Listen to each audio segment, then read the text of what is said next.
আমরা কারো সাথে যখন বন্ধুত্ব করি না তখন কিন্তু বন্ধুত্ব করি তখন ভাবিও না যে সেই মানুষটাকে একটা সময় ভুলে যেতে হবে কিংবা তাকে ছাড়া কখনো থাকতে হবে। তবে হ্যাঁ, বন্ধুদের সাথে তো সব সময় একই সাথে থাকা চলে না, সবার কর্মক্ষেত্র আলাদা, সবার বাসস্থান আলাদা, তাই জন্য কিন্তু আলাদা আলাদা তো থাকতেই হবে। কিন্তু তার সাথে সাথে কি বলো তো, একটা সময় এমন হয় যে কেউ কাউকে হারাতে না চাইলেও ভাগ্য কিন্তু ছিনিয়ে নেয়। তো যাই হোক, সকাল সকাল কিন্তু বাগান থেকে আমি আজকে সকালটা শুরু করে দিলাম। সকাল তো শুরু করেছি অনেক আগে, দিনটা শুরু করে দিলাম। আর আমার বাগানের কিছু ফুল তোমাদের সাথে শেয়ারও করে নিলাম। কেমন লাগলো আমাকে কিন্তু অবশ্যই জানিও। আর একটা কথা বলি তোমাদেরকে, কারো যদি নাক চাপা গাছ লাগাতে ইচ্ছে করে, ওই যে সাদা সাদা ফুল গাছ দেখালাম না, সাদা ফুল হয়ে রয়েছে, ওর নাম প্লমেরিয়া বা নাক চাপা। তো সেই গাছ যদি কারোর বাগানে ভর্তি ভর্তি করে লাগাতে চাও, তাহলে আমি তোমাদেরকে একটা টিপস দিতেই পারি। সেটা হচ্ছে, গাছের ডাল যদি একটুখানি কেটে একটা জলের বটলের মধ্যে রেখে দাও, তাহলে কয়েকদিন পরেই দেখবে তার থেকে শিকড় বেরোচ্ছে। তখন তোমরা অন্য কোথাও লাগিয়ে দিতে পারো। আমি এই টিপসটা ফলো করে আমি কিন্তু অনেকগুলো গাছ করে নিয়েছি, তোমাদেরকে দেখাবো। আর এই গাছটা এতটাই ভালো লাগে আমার, কি বলবো। তোমরা দেখবে আমার বাগানের এখানে ওখানে কিন্তু এক এক সময় কি হয়, গাছটা যেহেতু একটা বালতির মধ্যে দেয়া আছে, অনেক সময় না আমি গাছের মাথাটা ধরে এরকম করে উঁচু করে এক জায়গা থেকে আরেক জায়গায় নিয়ে যাই।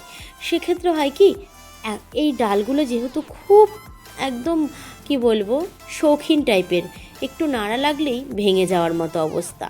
তাই জন্য ওই গাছের ডালটা আমি ফেলে দিই না, কখনো কখনো মাটিতে পুঁতে দিই, কখনো কখনো ওই যে বললাম জলের বোতলের মধ্যেও কিন্তু রেখে দিই। তো সেই রকম করলে কিন্তু আমার গাছ আরেকটা তৈরি হয়ে যায়। তো আমি ভাবি যে এত গাছ দিয়ে, একই গাছ দিয়ে কি করব, তখন যখন ফুল ফোটে না তখন কিন্তু দেখতে ভীষণ ভালো লাগে, আর তাই জন্য আমি আর ফেলে দিই না।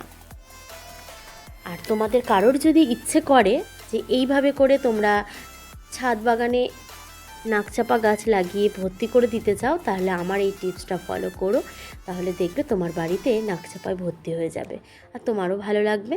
তো যাই হোক, অনেক মনে হয় জ্ঞানগম্যি দেওয়া হয়ে গেল না। গাছ সম্পর্কে কথা বলতে এলে না এ জয়া থামে না, শুধু বলেই চলে। ছাদ থেকে অনেকক্ষণ আগে চলে এসেছি, এসে চা হয়ে গেল আর হয়ে গেল বাবুর টিফিন। কারণ সকালবেলা উঠে বাবুর আর বাবুর বাবার এই দুজনের টিফিন আগে রেডি করতে হয়, তারপরে অন্য কাজ, সেটাই। আর বাবুকে আজকে দিয়েছি পাস্তা হয়তো তোমরা তোমাদের বাচ্চাকে অন্য সিস্টেমে করে খাওয়াও, আমি কিন্তু এই চাউমিনের মতো করেই দিই। কারণ কি, পাস্তা যেভাবে করে ওইভাবে দিলে ওর ওই জিনিসটা ঠান্ডা হয়ে যাবে আর ভালো লাগবে না খেতে। তো এভাবে করেই কিন্তু আমি বাবুর জন্য পাস্তা রেডি করে নিয়েছি। আর হ্যাঁ, শুধু ওই আলু আর একটু তেল এই সমস্ত দিয়েই কিন্তু আমি পাস্তাটাকে করি, পুরো সিম্পল প্রসেসে। আর কারণ সারা দিনের জন্য ওইখানে যাবে, গিয়ে আমি ওই অনেক কিছু দিয়ে যে পাস্তাটা করে দেবো, ওটা খেলে ওর প্রবলেমও হতে পারে, আর ও ভালো খায় না, যেটা সত্যি কথা, ওটাই বললাম। আর ওই যে ঘরে চলে এলাম, ঘরে এসে কিন্তু বিছানাপত্র সমস্ত কিছু তুলে নিলাম, আর বিছানার চাদরটাও কিন্তু চেঞ্জ করে নিয়েছি। আর দেখো, আজকে ওই রকম কিন্তু আমার দুটো বিছানার চাদর, যেমন পাতলাম ওরকমই কিন্তু আরেকটা আছে। আর দেখেছো কতগুলো বিছানার চাদর আজকে দিয়েছি ধুতে। আর যখন দিয়েছি না, এখানে 7টা বিছানার চাদর। তো দেখি কি মেশিনটা আর ঘুরছে না, আমি বুঝতে পারছিলাম যে হয়তো ওয়েট হয়ে গেছে বেশি, এতগুলো চাদর দিতে হয় না গো একবারে। আর তা আমি দিয়ে ফেলেছি, ওটা ভুল হয়ে গেছে। তো যাই হোক, এরপরের থেকে বুঝে শুনে দেব। তারপরে কিন্তু ছাদে এসছি, আর একটু কাজ করব না তাতে হতে পারে, যেহেতু মেঘলা আকাশ, তাই জন্য ভাবছিলাম যে, আর এই রকম পরিবেশে আমার কিন্তু ছাদে কাজ করতে বেশ ভালো লাগে। কি ভালো লাগছে না, দূর থেকে পুরো সবুজ সবুজ আমার গাছ, ছাদটা। একটা দিদি আমাকে অনেক দিন আগে বলেছিল, জয়া তোমার বাড়িতে আর অক্সিজেনের অভাব নেই, সত্যি অভাব নেই। তো এখন আমার ওইটা দেখে মনে হচ্ছে তাই ঠিকই বলেছিল। আর এইভাবে করেই কিন্তু আমি ছাদের কাজগুলো আগে প্রায় রোজ করতাম, কিন্তু এখন ইউটিউবের চক্করে এসে আমার গাছগুলোর প্রতি একটু হয়তো না গো, যতই অবহেলা করি না কেন কিন্তু একটু সময় পেলেই কিন্তু আমি ওদের কাছে চলে আসি। আর একটা কথা কি জানো, যারা গাছ লাগায় তাদের কাছে কিন্তু একটু সময় পেলে, যেমন ছাদে কিংবা যে উঠোনে লাগায় সেখানে চলে যায়, কিন্তু গাছের কাজ করার জন্য কিন্তু অনেকটা সময় লাগে। অল্প একটু সময় 10 মিনিট সময় ধরে কিন্তু এখানে থাকলে হবে না, অনেকটা সময়, অনেক সময় গাছের গোড়ায় অনেক দুব্বো হয়ে যায়, ঘাস হয়ে যায়, ওগুলোকে তো তুলতে হয়। আর এটাকে কেমন লাগছে বলো? এই যে এত সুন্দর একটা শরৎকালের মেঘ দেখতে পাচ্ছ, একটু পরেই কিন্তু একদম কালো মেঘে পরিণত হয়ে যাবে। আর এই আকাশটা তো দেখলে মনে হয় কত দূর সীমান্তে চলে এসেছি, আর নেই পশ্চিমবঙ্গে, তাই না? না না, একটু বেশি বেশি বলে ফেলছি। তো যাই হোক, এদিকে কিন্তু কাজকর্ম সেরে মা যখন এখন স্কুলে যাওয়া শুরু করেছে, মাকে দিয়ে আসে, মানে আমার শাশুড়ি মাকে দিয়ে আসে ওনার ছেলে সকালবেলা, আর আসার সময় টোটো করে চলে আসে। তো আমি গেছিলাম বাজারে একটুখানি জিনিস আনতে, মানে চিংড়ি মাছ আনতে। আজকাল তো আমি আবার বাজার করতে শিখে গেছি কি না। তো চিংড়ি মাছ যখন আনতে যাচ্ছি তখন মা যাচ্ছিল রাস্তা দিয়ে, আমাকে দেখে নামলো। আমি বললাম নামবে একটু, তো নেমেছে। নামার পরে এখান থেকে 2 কিলো, এগুলোকে বললো লখনৌ আম। তোমরা কেউ জানো গো? আমি তো হিমসাগর, তারপরে আরও যা যা নাম আছে সবাই যেগুলো জানে, ওইগুলো ছাড়া কিছুই জানি না। এইবার এখান দিয়ে আসছিলাম, গাছের কথা বলতে বলতে, দেখো গাছ নিয়েই কি আজকে ভিডিওটা করছি নাকি জানি না, তো ওখান থেকে একটা জেঠিমা আমাকে বলল, বৌমা অনেক গাছ এসেছে, তুমি আসবে? আমি বললাম তুমি ডাকলে আর আমি যাব না। তো ওখানে গেলাম, গিয়ে 2টো গাছ পছন্দ করে এসেছি। এই যে একটু বাদেই যাব আনতে, যখন যাব তখন তোমাদের সাথে অবশ্যই শেয়ার করব। 2টো ডিপ কালারের জবা নিয়েছি গো, আমার মনে হয় তোমাদেরও দেখলে পছন্দ হবে। আর যাই হোক, তো দেখো আজকে আর ওই তরকারিটা করলাম না যেটা আনতে গেছিলাম। আজকে কি করলাম জানো? এই যে ডিম করেছি, ডিমের অমলেট করে ঝোল করে দিয়েছি। আর এই ঝোলটা যদিও সিম্পল হয়, আর সবাই নিশ্চয়ই জানো এই ঝোলটা কি করে রান্না করে। তো আর বললাম না, যদি কেউ না জানো আমাকে জানিও, আমি অবশ্যই বলে দেবো গো। আর এইখানে কি করছি জানো? হয়তো অনেকে খাও অনেকে খাও না, আমি না যখন এই খাওয়ার রেসিপিগুলো মানে দেখাই, রান্নার রেসিপিগুলো, তখন আমার মনে হয় যে ইস, আমি এটা রান্না করছি, আমি খাচ্ছি, অন্য কেউ কি খায় এটা? আমার মাথায় কিন্তু এইটা নিয়ে আমি এই রান্নার রেসিপিগুলো দেখাই, বিশেষ করে এই মাছ মাংস এইসবের ক্ষেত্রে। কিন্তু আমরাও অনেক কিছু খাই না, অনেক কিছুর দিকে তাকাই না, কিন্তু অন্যেরা সেই সমস্ত খুব মজা করে দেখায়।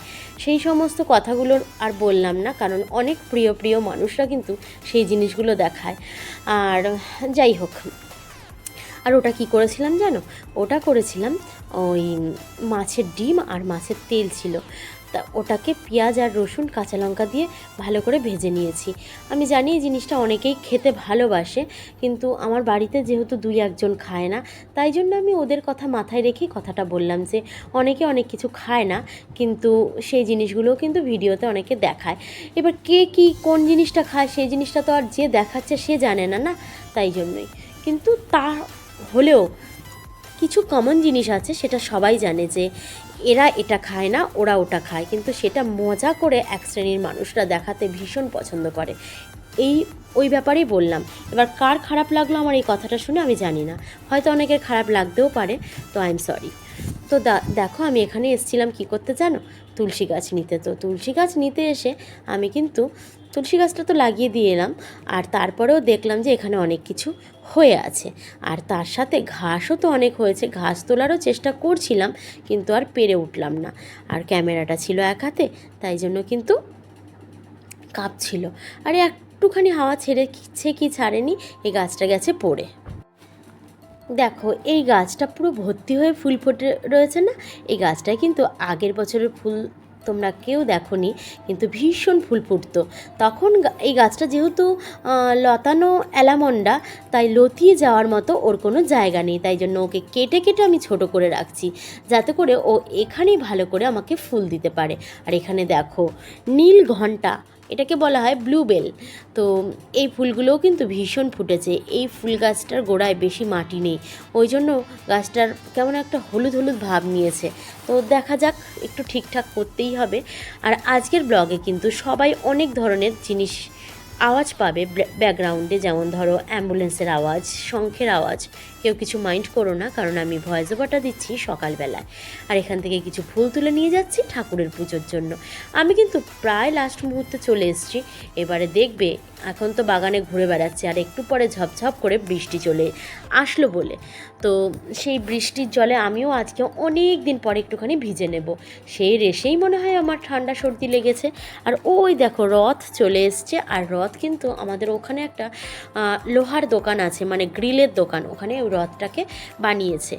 আর একটা কথা বলি, ওই যে রথটা বানিয়েছে ওটা কিন্তু একটা মুসলিম দাদা। তো আমাদের এখানে মানে হিন্দুদের যেমন মুসলিমরা রেসপেক্ট করে, তেমনি কিন্তু মুসলিমদেরও হিন্দুরা রেসপেক্ট করে থাকে। কিন্তু এক একটা জায়গায়, আমি একটা দিদিকে আমার চ্যানেলে অনেকবার আসতে বলেছিলাম, কিন্তু সেই দিদি আমার চ্যানেল ঘুরেও দেখেনি।